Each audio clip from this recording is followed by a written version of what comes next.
মিনার প্রান্তরে আমেরিকার দুই তরুণ গেছিল, মিনার প্রান্তরে হজের সময় তারা গেছিল হজ করতে। তো ডক্টর আরিফি আরব দেশের বড় একজন বক্তা, ওনার সাথে দুই তরুণের দেখা। উনি দেখে আশ্চর্য হলেন যে এই ইসলামোফোবিয়ার মুহূর্তে ইসলামকে পায় আর খায়। তখন তো মুসলিম মানে জঙ্গি সন্ত্রাসী, এটা সেটা কি এক কঠিন অবস্থা ছিল না? সাদ্দামকে মায়েরা কি করছে, আফগানিস্তানকে মায়েরা কি করছে। ওই সময় উনি আশ্চর্য হলেন, তোমরা দুই আমেরিকান যুবক কিভাবে মুসলমান হইলা? দুইজনে বলে, আমরা প্রেসিডেন্ট বুশের হাতে মুসলমান হয়েছি। ওইটা আশ্চর্য কথা। তো ডক্টর আরবি প্রশ্ন করলো, কেমনে? কয় না, বাংলা ভাষা একটা ছোটকালে শুনতাম, ওগো দয়াল রহমান কে পারে বুঝিতে তোমার শান, ওগো দয়াল রহমান কে পারে বুঝিতে তোমার শান। আল্লাহ শান কি দিয়া কি করবে তুমি কি বুঝবা? ফেরাউনের ঘরে উনি মুসা আলাইহিস সালাম পালছে, যেই মুসারে মারার জন্য ফেরাউন রাত দিন 24 ঘন্টা শিশু হত্যা করে বেড়াইতেছে, আর সেই শিশু ওর ঘরে কইতে পারতো না। ঠিক না কথা? তো ওই দুই যুবক বলতেছে, আমরা বুশের হাতে মুসলমান হয়েছি। কেমনে? কয়, বুশ টুইন টাওয়ার ধ্বংসের পরে বুশে একটা ভাষণ দেবে ঘোষণা দিয়েছে জাতির উদ্দেশ্যে। গোটা পৃথিবী বুশের ওই ভাষণ শোনার জন্য তন্ময় হয়েছিল। আমরা এই দুই বন্ধু, আমরাও ওই ভাষণ যখন শুরু হয়েছে আমরা সব কাজ বাদ দিয়ে শুনতেছি। কিন্তু ভাষণের এক পর্যায়ে বুশ কইল ইসলাম, ওরা ইসলামকে ইসলাম কয়। আমি আমার দোস্তকে বললাম, দোস্ত ইসলাম কি? সে বলল, তা আমি তো জানি না ইসলাম কি, নামটাই তো শুনি নেই। বক্তব্য কিছু দূর গিয়ে আবার সেই ইসলাম বলল। তখন আমরা ইংরেজিতে ইসলাম লিখে রাখছি। দোস্ত, ওর বক্তৃতা শেষ হলে আমরা এটা সার্চ দেব, এটা কি? বুশের বক্তৃতা শেষ, আমরা ইসলাম লিখে নেটে সার্চ দিলাম, আর তো দেখি হাজার হাজার ডকুমেন্টস, এভিডেন্স, কোরআন, হাদিস, বক্তৃতা বন্যার মতো আসতে শুরু করছে। আমরা দুই বন্ধু স্টাডি শুরু করলাম। স্টাডি করে দেখি যে হায়রে, এত সুন্দর ধর্ম, এত ন্যায় নীতির কথা বলে, তাহলে বুশ এই ইসলামের বিরুদ্ধে বক্তৃতা দিল। যাক, বুশের ধন্যবাদ যে তার উসিলায় ইসলাম নামক যে আমাদের একমাত্র ধর্ম, ইসলাম শ্রেষ্ঠ ধর্ম এটা না, এটা ভুল। ইসলাম শ্রেষ্ঠ ধর্ম এটা বলা ভুল, ইসলাম একমাত্র ধর্ম। আল্লাহ কোথাও বলেন নাই যে ইসলাম শ্রেষ্ঠ ধর্ম, কোরআনে কোথাও নাই, একমাত্র ধর্ম।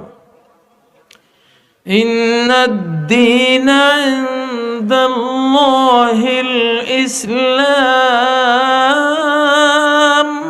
আল্লাহর কাছে দিন একটাই, সেটার নাম কি? আর কোনো দিন নেই, ধর্ম নেই, ওগুলি বানোয়াট। ওগুলি কি? বুশকে ধন্যবাদ যে আমার যেই আসল ধর্মটা আমি হারাই ফেলেছিলাম, আল্লাহ তারে বুশকে নিয়োগ দিছে যে বুশ, আজও 300-400 কোটি মানুষ ইসলাম শব্দটাই শুনে নাই। হ্যাঁ, এটা জাকির নায়েক দি কইলেও তো, জাকির নায়েক দেখলে ও কই তো মুসলমান তো কইবে, ওর কথা কে শুনি? বাদ। কোন আলেমের দিয়া ইসলাম শব্দগুলি এত শত কোটি মানুষের কাছে পৌঁছাবার আর কোনো এরকম ব্যক্তি আর কেউ নাই। তুমি আছো বুশ, তুমি কইলে ইউরোপ শুনবে, অস্ট্রেলিয়া শুনবে, রাশিয়া শুনবে, আফ্রিকা সবাই শুনবে, ঠিক না? পরাশক্তি আল্লাহ বুশের নিয়োগ দিছে। তুমি কিছু করা লাগবে, তুমি দুর্নামে করো ইসলামের, সমস্যা নাই, তুমি দুর্নামে করো, দুর্নাম করলেও লস নাই। আপনি যদি মেসকে আম্বরের শিশির উপরে গোবর মাইকা কন, এটা একেবারে একটা বিষ্ঠা। আচ্ছা, 10 জনে বিশ্বাস করলো, একজনও তো অন্তত কইব যে আচ্ছা আচ্ছা পরিষ্কার করি, দেখি না রে কি আছে এটার ভিতরে। যখন পরিষ্কার করি নাকের কাছে নেবে, হায় হায় রে, এই মৃত্যুকে কি কইল, দুনিয়া মাথানো সুবাস, ঠিক না? আল্লাহু আকবার।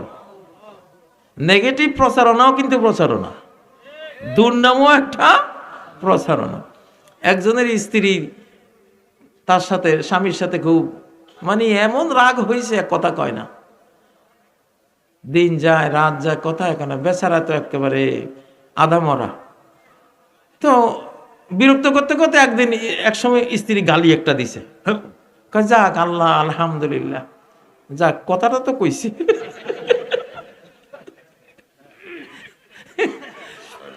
আল্লাহ আকবার, সুবহানাল্লাহ। কিনা জবানে তলখে মিজে বদ লবে লালে শকর খারা।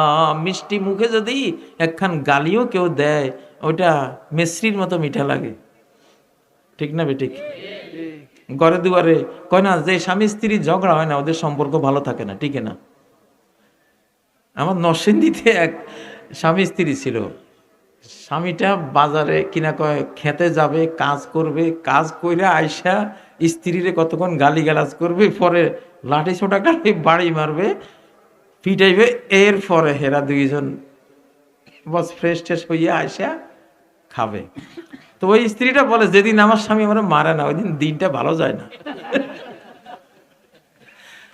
ইমোশনাল ওয়ার্ল্ডের কিছু বিষয় আছে, ওখানে তিতাটাও মিঠা। আজ মোহাব্বত তলখাহা শিরি সাওয়াদ, ভালোবাসা থাকলে তিতাও মিষ্টি হয়ে যায়, ঠিক না?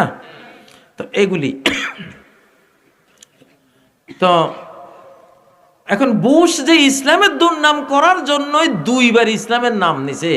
কত কোটি মানুষ জীবনে ইসলাম শব্দটাই শুনে নাই, আল্লাহ বুশের মুখ দিয়া তাদের কানে ইসলাম শব্দটা পৌঁছাই দিছে, পৌঁছাই দিয়া আল্লাহ ইলহাম করে দিছে, এবার তুই লাগ ইসলামের বিষয়ে। ইসলাম কি? শ্বাস দিতে দিতে দিতে কোটি কোটি মানুষ টুইন টাওয়ারের পরে এই বুশের ইসলাম শব্দ উচ্চারণ থেকে মুসলমান হয়েছে। আল্লাহু আকবার। তবে ইন্নাল্লাহা লা ইউআইয়িদু হাযাদ দ্বীন বিররাজুলিল ফাজির ওয়া বিআকওয়ামিন লা খালাকা লাহুম। আল্লাহর কৌশল দেখেন, আল্লাহ তাআলা এই দ্বীনকে প্রচার করান, সাহায্য করান ফাসিক ফাজির দিয়া, আবার এমন লোক দিয়া যার কোনো আখেরাত নাই, আখেরাত না, কিন্তু তারে দিয়ে আল্লাহ ইসলামের প্রচার করাই নিবে। তুই আমার ইসলামের বিরুদ্ধে গেছিস, তোরে দিয়ে আমি কোটি মানুষকে হেদায়েত করাই নিব, কিন্তু তোর কোনো সওয়াব নাই, কারণ তুই তো নিয়ত করিস নেই, ঠিক না বেঠিক? সুবহানাল্লাহ, আল্লাহ কি না পারেন। আচ্ছা, এইবার আসেন, যদি দেখেন যে যুদ্ধ শুরু হয়েছে, তাহলে সূরা বনী ইসরাঈলের ৪৫ নম্বর আয়াত, ওয়াইযা ক্বরাআতাল কুরআন, তুমি যখন কোরআন তেলাওয়াতে ব্যস্ত থাকবা, কোরআন তেলাওয়াতে তুমি রত থাকবা, ব্যাপৃত থাকবা, জাআলনা বাইনাকা ওয়া বাইনাল্লাযীনা লা ইউমিনুন, যারা ঈমান আনে না, আমি তোমার মাঝে আর তাদের মাঝে, তোমার মধ্যে আর লা ইউমিনুনা বিল আখিরা, পরকাল বিশ্বাস করে না যারা, এই দুইয়ের মাঝে আমি কি করব? একখান কাজ করব। হে তোমারে মারতে আসুক, কাটতে আসুক, বোমা মারুক, শেল মারুক, আমি আল্লাহ তোমার পক্ষে একটা কাজ করব। সেটা কি? হিজাবাম মাসতুরা, এমন একটা দেয়াল তুলি দেব, অদৃশ্য দেয়াল, যেটা কেউ দেখবে না, আমি আল্লাহ দেখব। একটা অদৃশ্য ছাতা, প্রাচীর, হিজাব, একটা অন্তরায় আমি তোমার জন্য করে দেব, ও তোমাকে মারতে পারবে না।